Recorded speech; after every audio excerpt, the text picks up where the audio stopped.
చూడండి కేసు మా దగ్గర పెట్టారు, మాది ట్రాఫిక్ అండి, ట్రాఫిక్లో కేసు ఏం పెట్టారు. మేము ట్రాఫిక్ కేసు అని తీసుకున్నాం, ఓన్లీ వాయిదా ట్రాఫిక్ రిలేషన్. అంటే దానికి ముందు చెప్పడం జరిగిందా ఇలా సీజ్ చేయబోతున్నాం అని చెప్పి కూడా ముందు ఎప్పుడు సీజ్ చెప్పారండి. ఎందుకంటే ఇప్పుడు మేము ట్రాఫిక్ వాళ్ళని చూసినప్పుడు మా వెహికల్స్ ఆపుతాం, ముందు ఇన్ఫార్మ్ చేయం కదా. వెహికల్ ఆపామనుకోండి వాళ్ళు డాక్యుమెంట్స్ అడుగుతాం, ఇప్పుడు అన్నసరి ఇప్పుడు అన్ని పార్కింగ్ ఇవన్నీ చలానేస్తాం, ముందు ఇన్ఫార్మ్ చేయము. ఆల్రెడీ ఇక్కడ బోర్డు ఉంది, నో పార్కింగ్ బోర్డు చూడండి.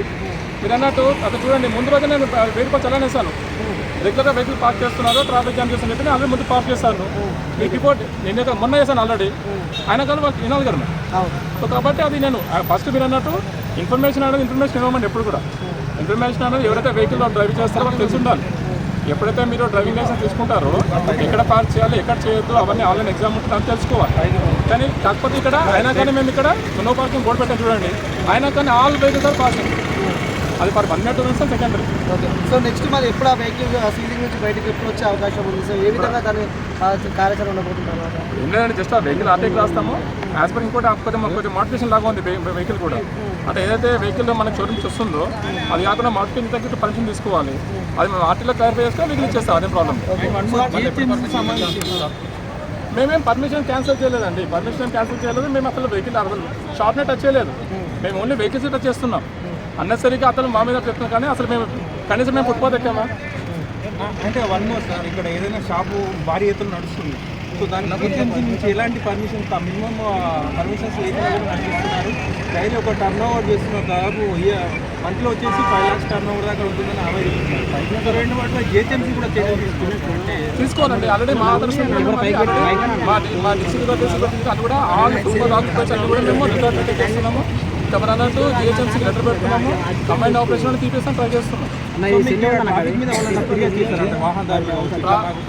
ట్రాఫిక్ ఇబ్బంది అనేది మాకు కంట్రోల్ నుంచి వస్తుందండి. ఎక్కడైతే ట్రాఫిక్ అవుతుందో అక్కడ రెడ్ సింబల్ వస్తుంది, మాకు ఫిర్యాదు చేయకుండా మా లిమిట్స్ కాబట్టి మేము ఖచ్చితంగా అక్కడ అప్రోచ్ అవుతాం. Okay fine. మేము కూడా చాలాసార్లు కవర్ చేశాము, ఇక్కడ వెహికల్ పార్క్ చేయడం వల్ల చాలా వెహికల్స్ అయిపోయాయి.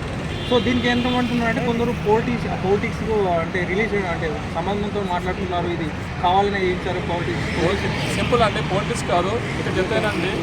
ఎక్కడైతే ఇప్పుడు ఈ యూట్యూబ్స్ అనుకోండి ఇవనుకోండి, ఐ థింక్ అంటే ఇప్పుడు ఆమె నేను ఇప్పుడు యూట్యూబ్స్ ఛానల్ వల్ల పబ్లిక్ గ్యాదరింగ్ అవుతున్నారు, పబ్లిక్ గ్యాదరింగ్ అవడం వల్ల ట్రాఫిక్ జామ్ అవుతుంది.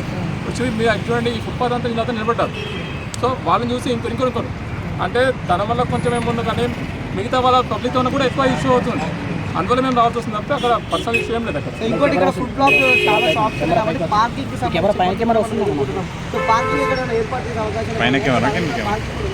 Already we are unnecessary parking. ఇప్పుడు ఫుట్పాత్ మీద పెట్టడమే కరెక్ట్ ఓన్లీ మేము అసలు మొత్తం రిమోల్కే ట్రై చేస్తున్నాం. సరే కోర్ట్ ఆర్డర్ని మేమైతే చేయలేం కదా, కోర్ట్ అండ్ జిహెచ్ఎంసీ అది గవర్నమెంట్ ల్యాండ్ అంటుంది. నాకు కంప్లీట్ ఐడియా లేదు, రీసెంట్గా ట్రాన్స్పోర్టేషన్ కాబట్టి కంప్లీట్ ఐడియా లేదు. సో నా పాత my job is to clear the traffic, ఉంది. ఓకే సార్, అది ఓకే.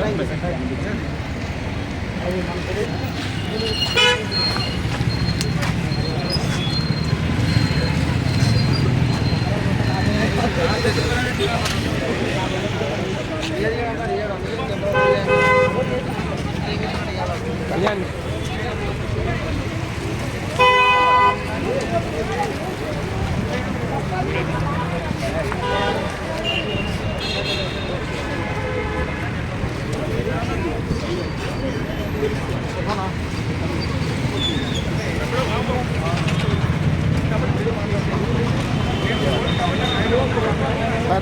అదేం కదా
రెగ్యులర్ అంటే అప్పుడప్పుడు వస్తూ ఉంటాము, డ్రైవర్గా పనిచేస్తాను.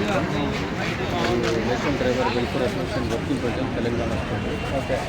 సుమారు చాలామంది ఇక్కడ డ్రైవర్లు, కార్ డ్రైవర్లు కానీ ఆటో డ్రైవర్లు కానీ ఇక్కడ వచ్చి ఫోన్ చేస్తారు. ఇక్కడ నుంచి ఐటీ గార్డెన్లో వస్తారన్నమాట. ఐటీ గార్డెన్లో వేరే చోట వెళ్ళాలంటే ఇక్కడ కనీసం 5-6 కిలోమీటర్లు రావడం పోవడం అవుతుంది కాబట్టి ఇక్కడ దగ్గర ఉంటుంది. తింటే చౌకలు అయిపోతుందని వస్తారు, తింటారు. అని ఇక్కడ చూస్తే ఎత్తేయడం చాలా బాగా ఉన్నది. ఐటీ గార్డెన్లో దయచేసి ప్రభుత్వం మరియు జిహెచ్ఎంసీ అధికారులు తప్పకుండా చొరవ తీసుకొని అసంఘటిత కార్మికులకు ఈట్ స్ట్రీట్ అనేది ఒక ప్లేస్ పెట్టి భోజనం ఇచ్చేటట్లు వారికి కృషి చేయాల్సిందిగా కోరడం జరుగుతుంది. కాబట్టి దయచేసి నేషనల్ డ్రైవర్ వెల్ఫేర్ అసోసియేషన్ తరఫున మన డ్రైవర్ల తరఫున ఒకటే కోరడం జరుగుతుంది. ఇలాంటి ఈట్ స్ట్రీట్ని కొంచెం ఎంకరేజ్ చేయండి. ఎందుకంటే చాలామంది 8,000, 9,000, 10,000 జీతాలతో పనిచేస్తున్నారు. తర్వాత ఎక్కువ శాతం ఐటీ క్యాడర్లో అసంఘటిత కార్మికులు ఉన్నారు. వారికి క్యాంటీన్స్ ఫెసిలిటీ ఉంది. కానీ అసంఘటిత కార్మికులకు ఎలాంటి ఫెసిలిటీ ఐటీ క్యాడర్స్లో లేవు. కాబట్టి ఇలాంటి ఈట్ స్ట్రీట్ని తప్పకుండా ప్రభుత్వము తర్వాత జిహెచ్ఎంసీ తప్పకుండా చొరవ తీసుకొని మీరు వీలైతే హోంగార్డ్ని పెట్టి కంట్రోల్ చేయడము, ప్రజలకి సర్టన్ ఆ టైంలో ఆ భోజన టైంలో కొంచెం కంట్రోల్ చేస్తే చాలా బాగుంటుందని రిక్వెస్ట్ చేస్తున్నాం. భోజనశాల ఎత్తేసే చాలా బాధ ఉన్నది. ప్లీజ్ దయచేసి మళ్ళీ రీఓపెన్ చేసి కొంచెం ప్రభుత్వాన్ని కూడా చూడడం జరుగుతున్నది. హోంగార్డ్ పెట్టి కంట్రోల్ చేయండి. ఆ భోజనం టైమింగ్ ఏదైతే ఉంటుందో 12 గంటల నుంచి 2 గంటల వరకు 3 గంటల వరకు హోంగార్డ్ని పెట్టి కంట్రోల్ చేస్తే ట్రాఫిక్ అది తగ్గుతుందని మేము అంచనా